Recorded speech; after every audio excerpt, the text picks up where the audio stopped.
Sir as a chartered అకౌంట్గా మీరు ఎక్కడ చేస్తున్నారు వరకు మీ బ్యాక్గ్రౌండ్ ఏంటి సార్? బేసికల్లీ నేను ఒక చార్టెడ్ అకౌంటెంట్. బేగంపేటలో నేను ప్రాక్టీస్ చేస్తున్న 25 years. నా పేరు సాంబశివరావు. సార్ ఎక్కడ మీ బ్యాక్గ్రౌండ్ ఎక్కడ చదువుకున్నారు, ఎక్కడ మీ ఎడ్యుకేషన్ ఏంటి సార్? నేను సిఏ చెన్నైలో చేశాను. స్కూలింగ్ కాలేజీ అంతా ఖమ్మం డిస్ట్రిక్ట్లో చేశాను, సొత్తుపల్లి అనమాట సార్.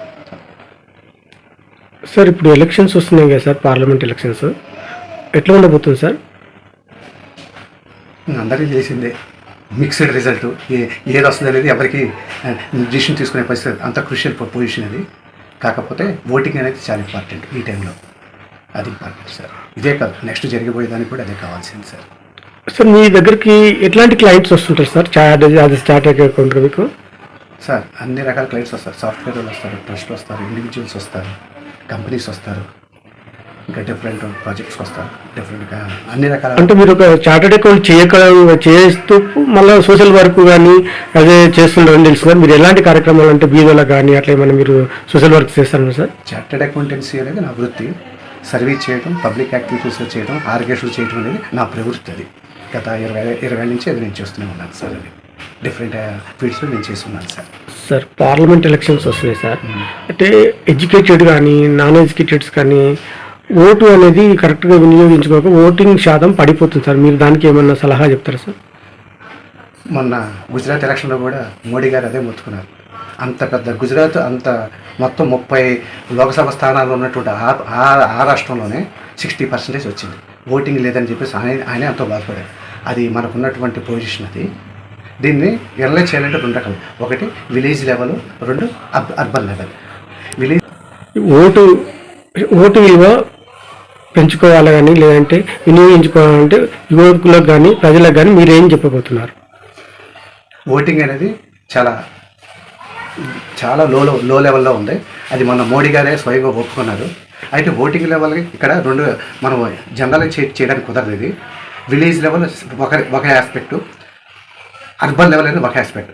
విలేజ్ లెవెల్కి వచ్చేసరికి అక్కడున్న పరిస్థితికి వాళ్ళు తీసుకెళ్తారు, రకరకాల స్కీమ్స్ ద్వారా. ఇక అన్ని మనం మాట్లాడుకునే పని లేదు. ఏదో రకంగా 70 to 80% అక్కడ ఓటింగ్ జరుగుతుంటుంది, విలేజెస్ లెవెల్లో కానీ మండల లెవెల్లో కానీ. సో అక్కడ ఆ ఇష్యూ ఏం కాదు. తర్వాత అక్కడ ఉన్న క్యాష్ స్కీమ్సే కానీ వెల్ఫేర్ స్కీమ్స్ అనేది దాని ఎఫెక్ట్ బాగా ఉంది. కాబట్టి అక్కడ దాని గురించి దాంతో లెక్కేసుకుంటే కాన్సన్ట్రేషన్ ఎక్కడంటే ఇప్పుడు అర్బన్ లెవెల్లో అంతా ఎడ్యుకేటెడ్, మేధావులు, చదువుకున్న వాళ్ళు, ఇంటెలెక్చువల్స్ అంతా ఉన్నవాళ్ళు. వాళ్ళ ఓటింగ్ అనేది మరీ చాలా దారుణంగా ఉండటం అనేది దురదృష్టం. సో దాని మీద ఎక్కువ కాన్సన్ట్రేషన్ చేస్తే రియల్ ఓటింగ్ అనేది వస్తుంది. సార్ పౌర హక్కులో ఇది కూడా ఒక ఓటు హక్కు అనేది కంపల్సరీ వినియోగించుకొని ప్రథమ దాంట్లో ఇదొక ఇది సార్. అవును, కానీ ప్రజలకు ఎందుకు అవేర్నెస్ అంతగా రావట్లేదు సార్? కాన్స్టిట్యూషన్ క్లియర్గా ఇచ్చింది, ఓటు అనేది మీ హక్కు అనేది. రాక కాదు సార్, ఇప్పుడు మనం కృతజ్ఞత లేకపోవడమే సార్. మా గవర్నమెంట్ ఇచ్చే స్కీములు మనం తీసుకుంటున్నాము, మనం వృద్ధి చెందుతున్నాం, విద్యలో, వైద్యానికంగా, పౌరాణికంగా, సాంస్కృతికంగా అన్ని రకాలు మనం ముందుకెళ్తున్నాం.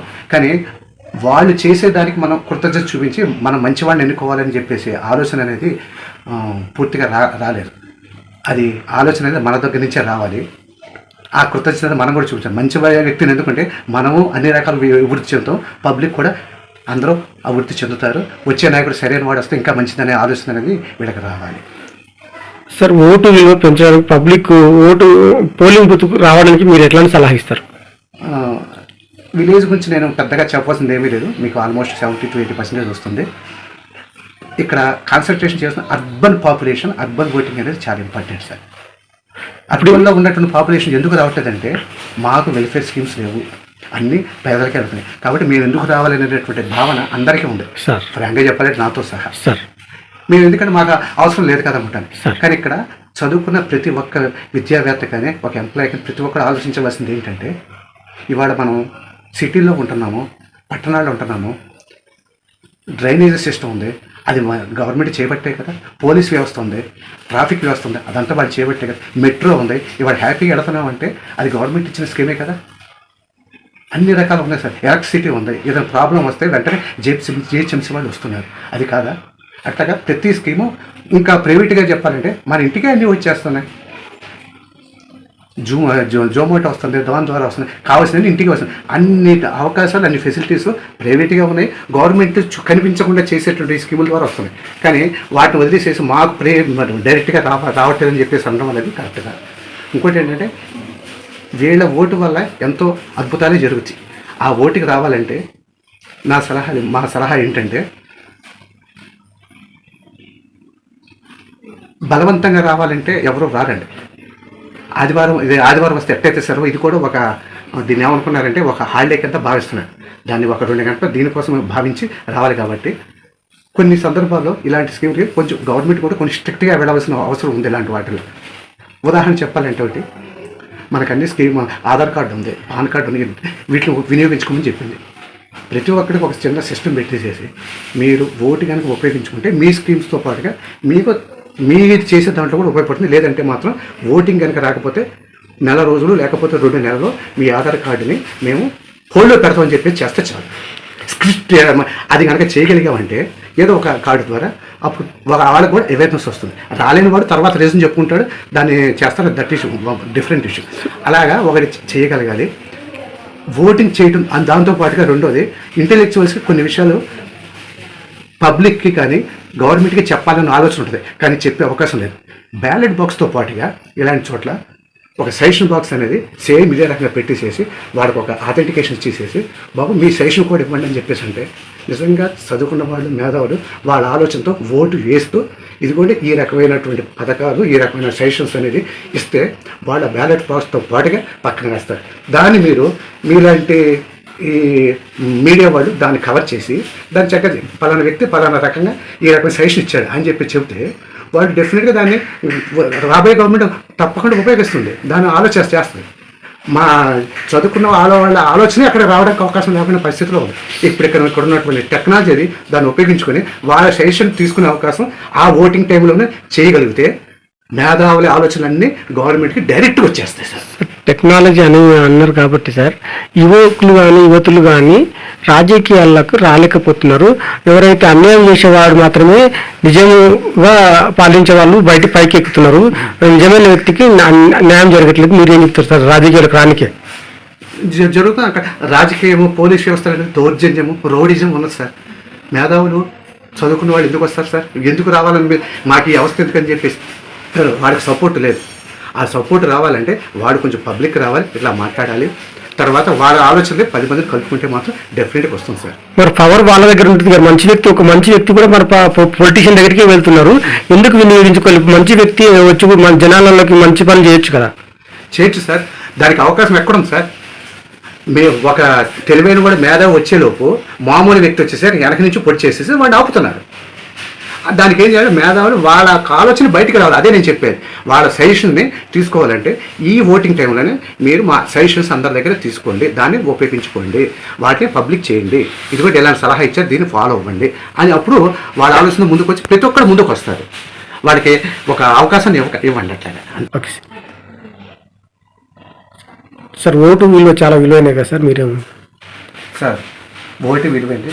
ప్రతి ఒక్కరు యంగ్ జనరేషన్తో పాటుగా చదువుకున్న వాడు, వ్యాపారవేత్తలు, ప్రొఫెషనల్స్ అందరూ కూడా ముందుకు వచ్చి వాళ్ళు నచ్చిన వ్యక్తిని ఎన్నుకోవడం కాదు సార్.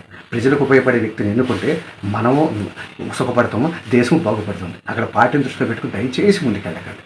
ఇవాళ కాకపోతే రేపైనా అప్పుడు సరైన సమాజం ఏర్పడుతుంది. అట్లా ముందుకు రావాలి. ఈ ఆలోచనలు అన్నీ ముందుకు తీసుకురండి. మేము అదే రకంగా మా ఫ్రెండ్ చేశారు, జి రవికరణ గారిని. గవర్నమెంట్కి అద్భుతమైన స్కీములు ఏర్పాటు చేశారు. దాన్ని సెంట్రల్ గవర్నమెంట్ దాకా తీసుకెళ్ళి హై లెవెల్కి తీసుకెళ్ళాం. కాకపోతే వాళ్ళు చూడకపోవడం అనేది వాళ్ళ దురదృష్టం అని చెప్పేసి మేము అనుకుంటున్నాం. ఇవాళ అన్నీ కూడా క్యాష్ స్కీమ్సే, కానీ నిజంగా ప్రతి ఒక్కరు కష్టపడి పైకి వచ్చేటట్టు స్కీములు అనేది ఉన్నాయి. వాటిని బయటికి తీసుకొచ్చే అవకాశం లేకుండా ఉన్నాయి. అలాగే మేధావి వర్గం తయారు చేశారు. వాటిని ఇంకా నిజంగా ఉపయోగించుకుంటే భవిష్యత్తులో రాబోయేటటువంటి ఎలక్షన్లోనైనా వేరే రాష్ట్రాలైనా అది చక్కగా ఉపయోగపడుతుందండి.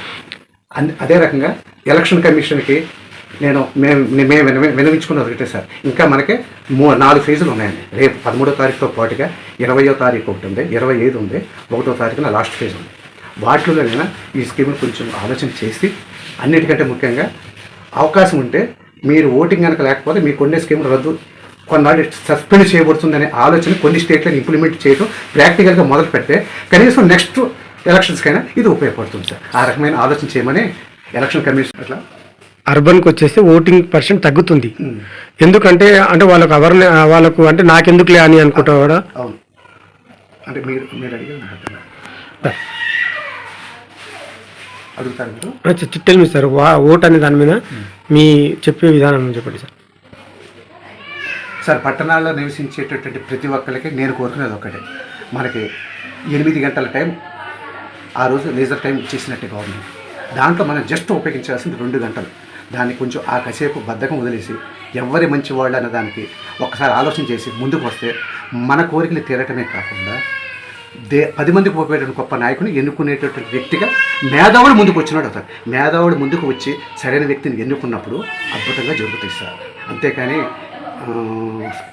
స్కీముల ద్వారానో లేకపోతే ఈ డబ్బులు పంచడం ద్వారా వచ్చేది సరైన విధానమే కాదు. దయచేసి మేధావులు అక్కడ తీసుకునే వ్యక్తులు కాదు కాబట్టి కొంచెం ముందుకు రండి. ముందుకు వచ్చి మీ ఓటింగ్ శాలని పెంచుకోండి. 100% ప్రతి ఒక్కరు వచ్చి 1-2 గంటలు కష్టపడండి. మీరు ఆ చేసి పీస్ ఆఫ్ మైండ్తో నేను మంచి పని చేశానని చెప్పేసి హ్యాపీగా ఫీల్ అవ్వండి. చేయండి, నేను ఇట్లా చేశానని చెప్పండి. మీరు ఆ ఓటు హక్కుని తప్పనిసరిగా వినియోగించుకొని ప్రతి ఒక్కరు ముందుకు వచ్చి